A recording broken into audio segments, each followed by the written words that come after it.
Pride and Prejudice, Chapter 23. Elizabeth was sitting with her mother and sisters, reflecting on what she had heard, and doubting whether she was authorized to mention it, when Sir William Lucas himself appeared, sent by his daughter to announce her engagement to the family. With many compliments to them and much self-congratulation on the prospect of a connection between the houses, he unfolded the matter to an audience, not merely wondering but incredulous, for Mrs. Bennet, with more perseverance than politeness, protested he must be entirely mistaken, and Lydia, always unguarded and often uncivil, boisterously exclaimed, "Good Lord, Sir William, how can you tell such a story? Do not you know that Mr. Collins wants to marry Lizzy?" Nothing less than the complacence of a courtier could have borne without anger such treatment, but Sir William's good breeding carried him through it all. And though he begged leave to be positive as to the truth of his information, he listened to all their impertinence with the most forbearing courtesy. Elizabeth, feeling it incumbent on her to relieve him from so unpleasant a situation, now put herself forward to confirm his account by mentioning her prior knowledge of it from Charlotte herself, and endeavored to put a stop to the exclamations of her mother and sisters by the earnestness of her congratulations to Sir William, in which she was readily joined by Jane, and by making a variety of remarks on the happiness that might be expected from such a match, the excellent character of Mr. Collins, and the convenient distance of Hunsford from London. Mrs. Bennet was in fact too much overpowered to say a great deal, while Sir William remained, but no sooner had he left them than her feelings found a rapid vent.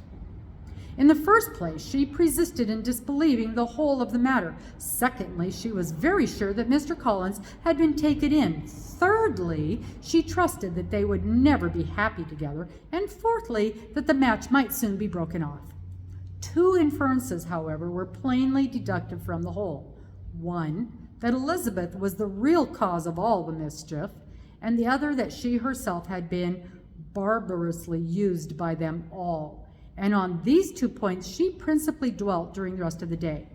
Nothing could console and nothing appease her, nor did that day wear out her resentment. A week elapsed before she could see Elizabeth without scolding her.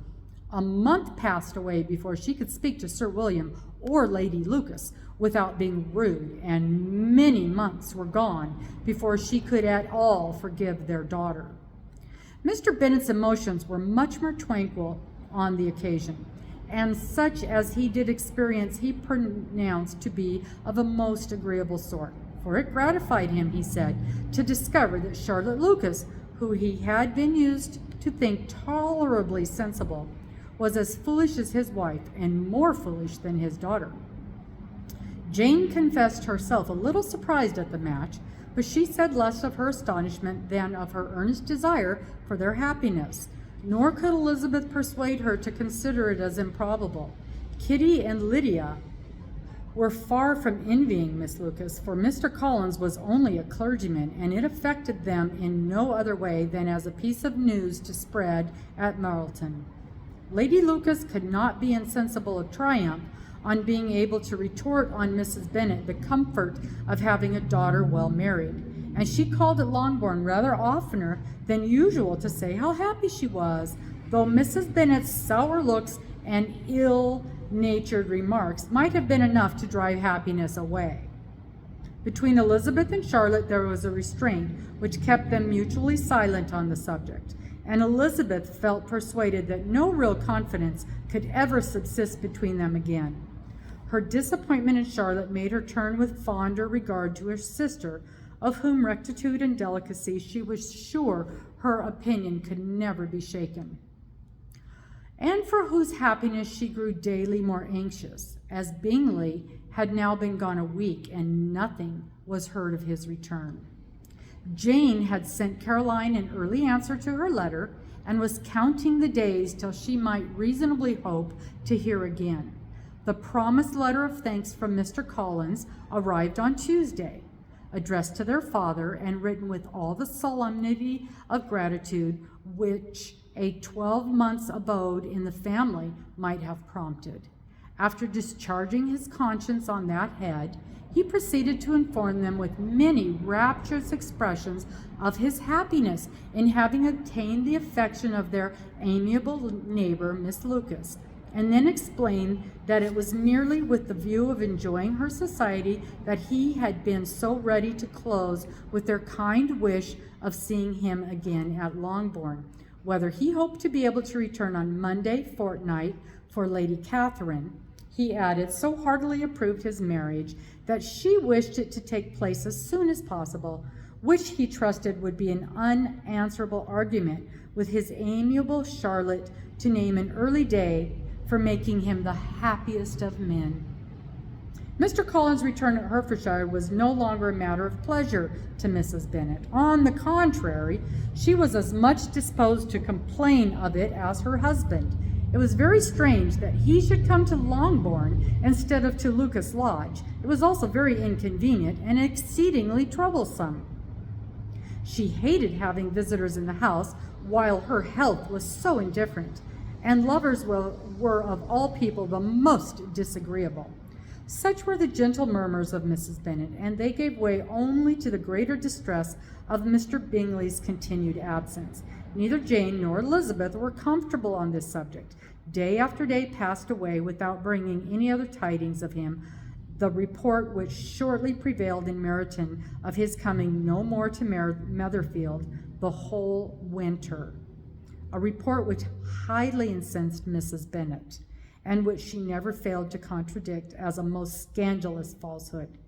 Even Elizabeth began to fear, not that Bingley was indifferent, but that his sisters would be successful in keeping him away, unwilling as she was to admit an idea so destructive of Jane's happiness and so dishonorable to the stability of her lover.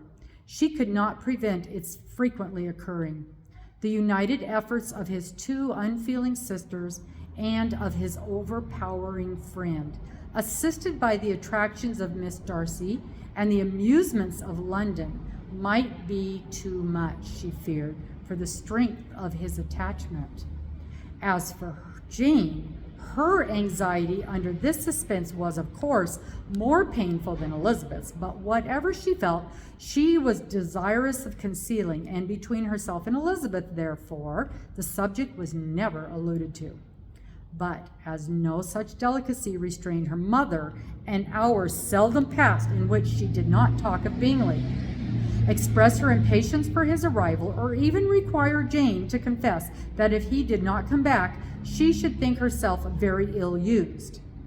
It needed all Jane's steady mildness to bear these attacks with tolerable tranquillity.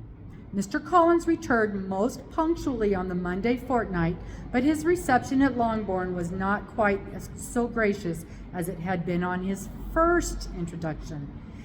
He was too happy, however, to need much attention, and luckily for the others, the business of lovemaking relieved them from a great deal of his company.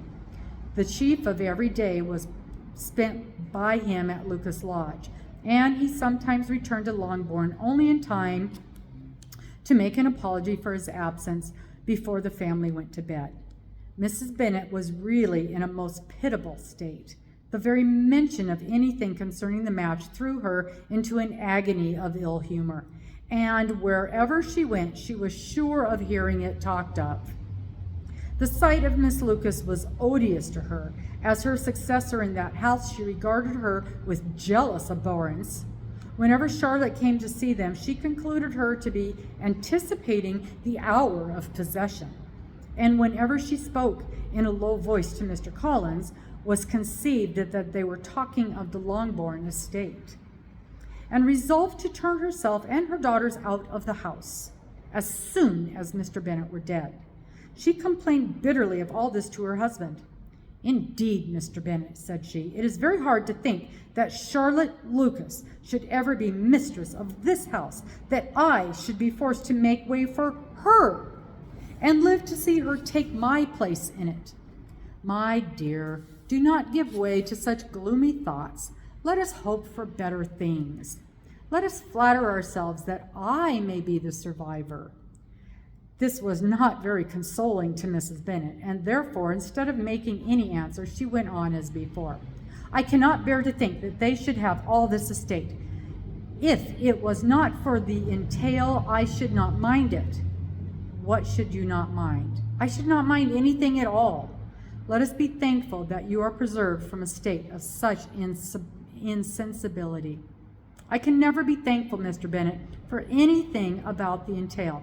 How anyone could have the conscience to entail away an estate from one's own daughters, I cannot understand, and all for the sake of Mr. Collins, too.